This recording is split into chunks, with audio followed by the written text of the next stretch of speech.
Yogya malih kinarya palupi Surya putra Narpati ngawangga lan Pandhawa kadang ngelen yaya tunggil ibu Cuwita mring Sri Kurupati Ngastina kinarya golagul Paman Sengkuni wonten timbalan ing adhawu ketingalipun menika Rata Garuda Yaksa Titiyan Wirata kasinggihan Dawa Paduka ingkang nitih sinten paman menika menawi boten Prabu Maswapati piyambak nggih putra-putranipun. Menawi ngaten menika Senopati ketingalipun ngaten. Kuwatir mundur Paman. Kuwatir mundur sakderengipun dumugi mriki. Badhe kula lepasi Traca Bala. Mang mundur Paman.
Panjajah grimis dumawahing puneng jemparing bala pusakanira Narendra ngawangga Prabu Karna Basusena cukat trampil trengginas sang prihatna denira mangreh lampahing turangga mobat mabit denira ngendhani dawahing jemparing eling-eling Raden Utara satriya jiring getih wedi mati mulat dumawahing puneng jemparing miris raosing penggalih mencolot medal saking pagedhonganing kreta nilaraken palagan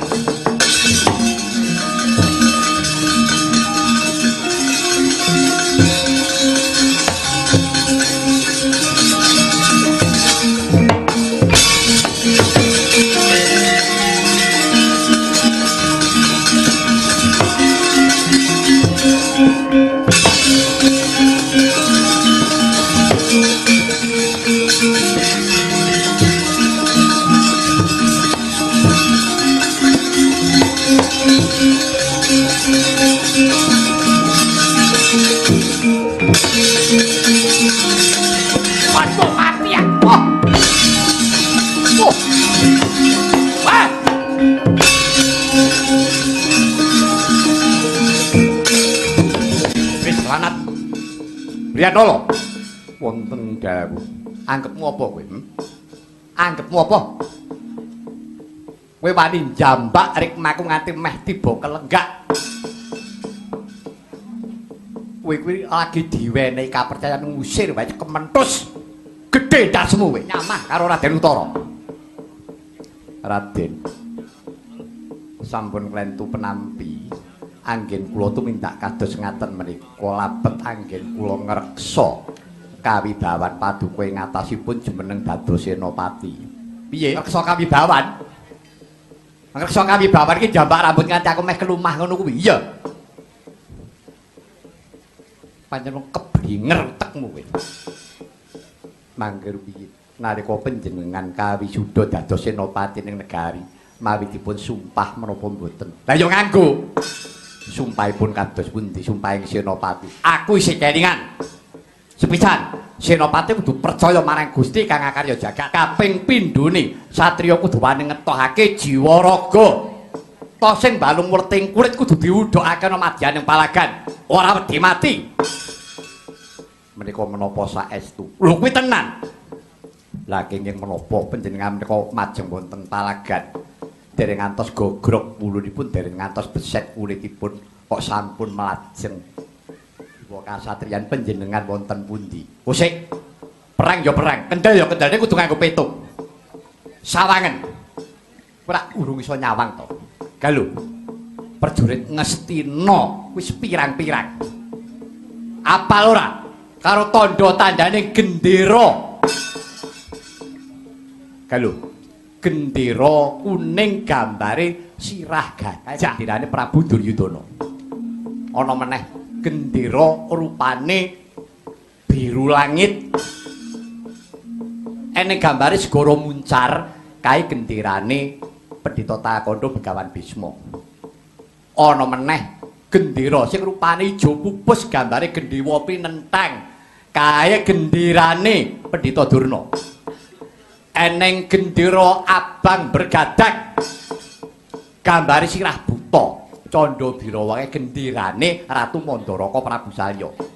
Gendera putih nganggo gambar Surya Ndadari kae gambare genderane Ratu Kamangka Prabu Karna.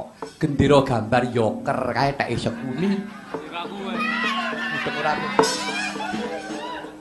Kowe iki ora apal senengamu kemaki, keminter. Mangger biyen. Nggih. Petangipun dinten menika mboten perkawis kawontenaning gendera.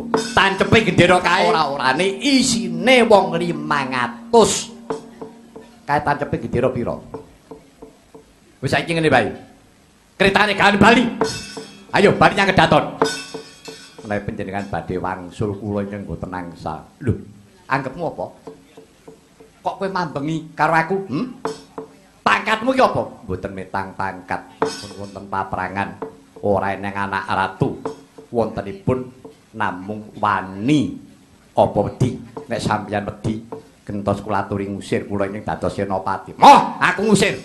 Menek jempari sik dhewe modar aku. Wong aku manggon ngarep.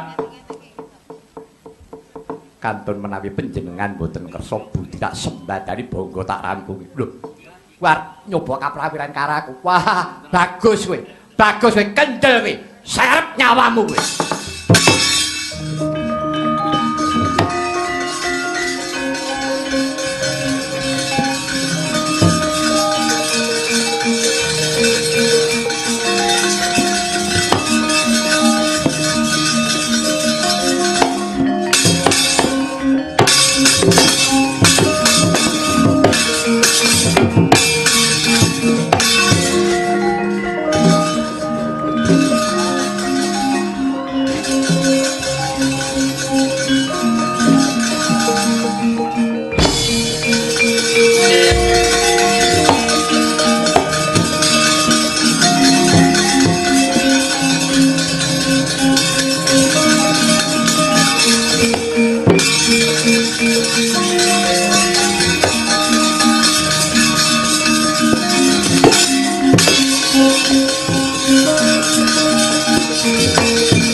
Akoni tenan Wiyatnala. Panjenengan cukat terngginas trampil. Aku mbok piting tanganku mbok pulet. Bondo tanganku. Moko jane ya mung ditaleni nganggo rapial. Aku kok ya ora iso nguculi. Ya. Priyatna kados pundi menapa taksih badhe mbondo kalan malih. Ora. Wis. Pancen aku ngakoni kalah.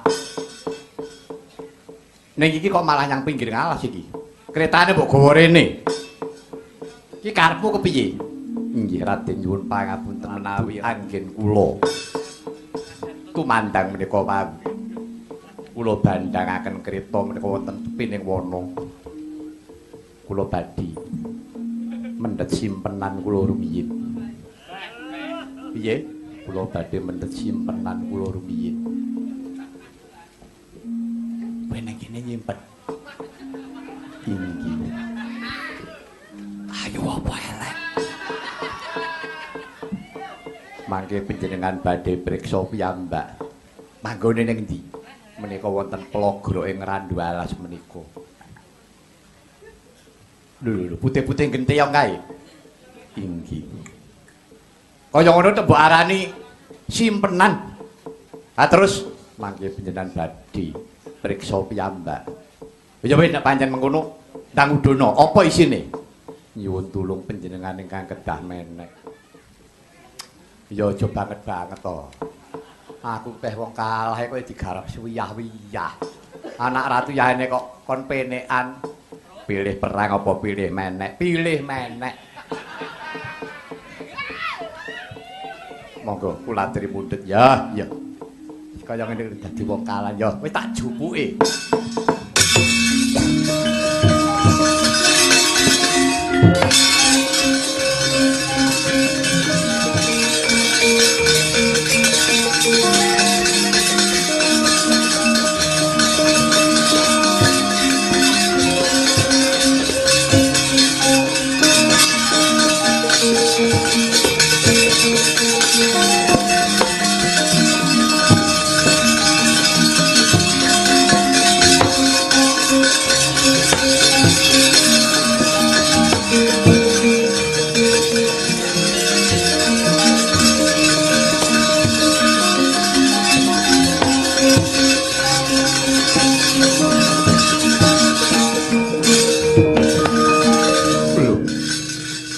Priyatna lho wonten dawuh bareng mbok uculi buntelan putih kok isine gaman ampuh-ampuh men. Iki keris pamore geni murup serute barleyan. Iki jenenge apa iki? Menika naminipun pusaka Kyai Pulang Geni. Pulang Geni. Lah iki sing bedane kaya graji iki jenenge apa? Menika naminipun Kyai Sarutama. Sarutama inggih. Lah iki jemparing sing bedore kaya wulan tumanggal. Menika naminipun Kyai Pasupati. Pasupati. Gusik. Nek ora keliru Pasupati iki paringane pukulun Pang Bathara Guru. Watan kuwi. Inggih, Raden. Oh, iya. Lho, gusik. Yen ngono telu iki Pulang Geni Sarutama. Terus iki pusaka kadewatan. Lah iki rak pusakane Janaka iki. Iki pusakane Janaka. Pasupati iki pusakane Janaka. Inggih leres menika pusakanipun Raden Arjuna. Lah kok mbok gawa nyolong kowe? Mboten Raden, titipaken kula. Lha nitip kuwi ndek kapan? Rikalanipun kasuran kesukan daduri kala semanten mlebet wana kamiyaka. Pusaka pun titipaken kaliyan kula. Awis saking ajrih kula lajeng kula buntel pethak kula ento kados tiyang pejah. Kula ento kados buntel mayit kula gantung wonten pelagara ing Randu Alas. Dadi iki temen pusakane Arjuna. Kawula nuwun inggih mekaten. Tuku Janaka. Bareng aku weruh pusakamu saknalika aku eling karo kowe Arjuna. Kowe ning endi papan dunungmu negara Wirata bedah Arjuna. Yen kowe ning negara Wirata tak kira Wirata bakal ayem tentrem. Ki lho pusakamu eneng kene Janaka kowe eneng endi Nger Arjuna? Raden. Raden Arjuna sampun dipun tangisi. Raden Arjuna tasih wilujeng tasih sugeng. Nek panjenengan kowe ngerti ayo manggone ning ndi tak susule. Omong kok. Ana ngendi? Raden Arjuna sak mangke mapan wonten gunung. Gunung endi? Gunung sak Bejagong. Gunung sak Bejagong inggih. Gunung sak Bejagong kuwi daerah ngendi? Menika daerah Aduarep. Daerah kowe iki boyo aja bingungke to. Sing cetha wae aranana. Duh Hyang sesembahan kula. Muka menawi paduka Kanjeng Hyang boten priksa sejatosipun pun priyatna. Kula wayah paduka pun permati. Aduh putuku nggar permati.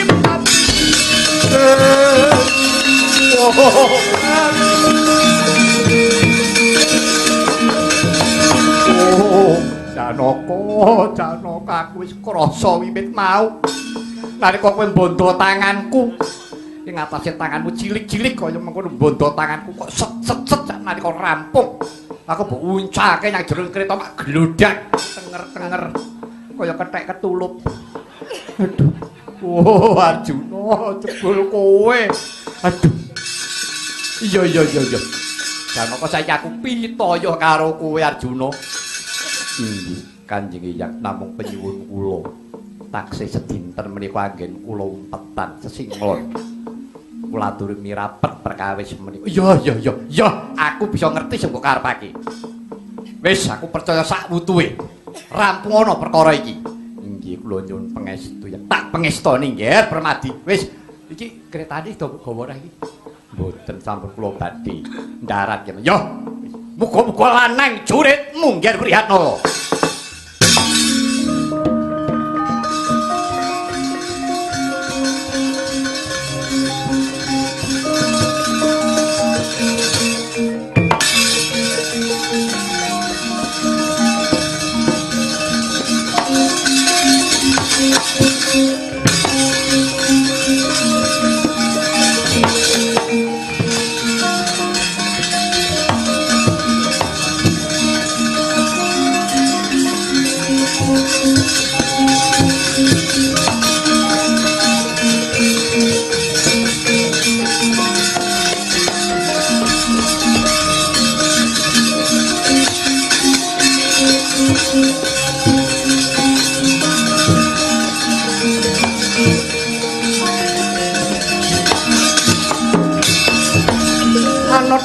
Ning Kurawa nguni patine sang Abimanyu kena ing citra sigra mulat risang Setyaki menyat ngambil sanjata saruswa mentang langkap Burisrawa mati pinanah ketiban naga bandha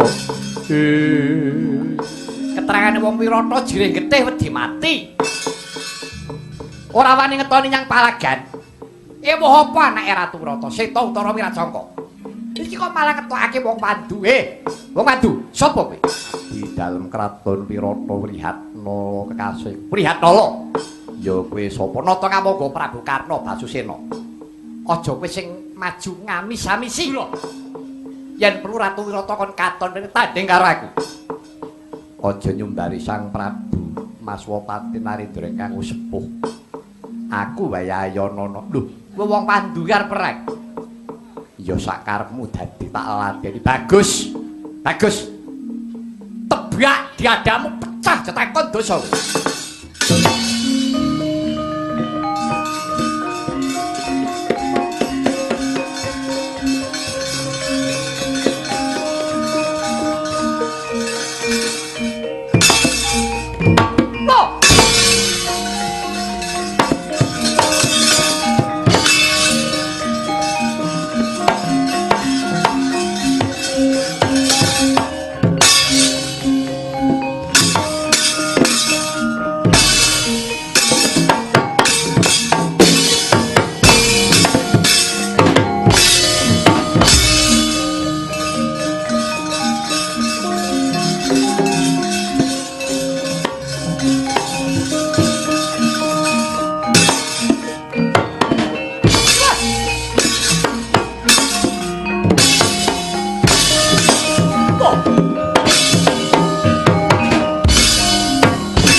Ora tak pancing nganggo kaya ngene iki ora ketok aslimu kowe. Ya. Nadyan aku kalah aku kuwirangan. Ning lega rasane atiku aku iso maca sapa sejatine kowe wong mandu. Tak titeni wong titis jemparing. Nganti kowe medhotke kendeng nugelke gendhewa. Ora menungso siji ae ora bakal. Ya. Aku trima. Titenono ya wong mandu. Yen dina iki kowe tak buka wadimu. Tegese mbaleni meneh mlebu ngalas Kamya 12 taun kesuwen nggonku ngenteni dadine Bratayuda. Wong mandu, tak enteni jeneng Bratayuda Jaya tandingmu aku ya. Eling-elingen iki.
Durna Kumbayana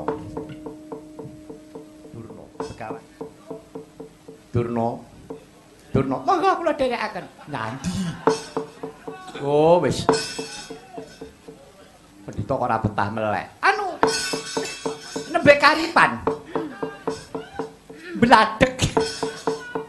beladek nyandi wonten dawuh penemban kowe ngerti ora iki Senopati Wandu kok ngedapi-dapi Karna konclang Duryudana nunggang gajah Wurdaningkung dilepasi jemparing loro siji keneng Duryudana kendhang sijine keneng gajah ya kendhang kok ngebati-bati mendurna keparengipun ayo dicedhaki sapa iki monggo kula dherekaken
Durna, kula panten dawuh. Coba tamatno. Iki tibane jemparing. Iki kok nyala wadi. Lire. Iki jemparing iki nek tak rasa-rasa tibane kok kaya wong sungkem. Kaya wong ngaturke bekti. Ora coba pikiran.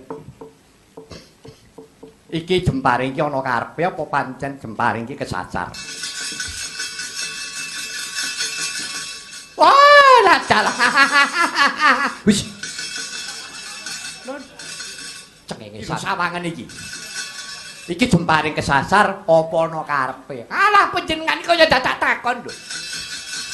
Kirangane napa paduka Sang Adi Penemban?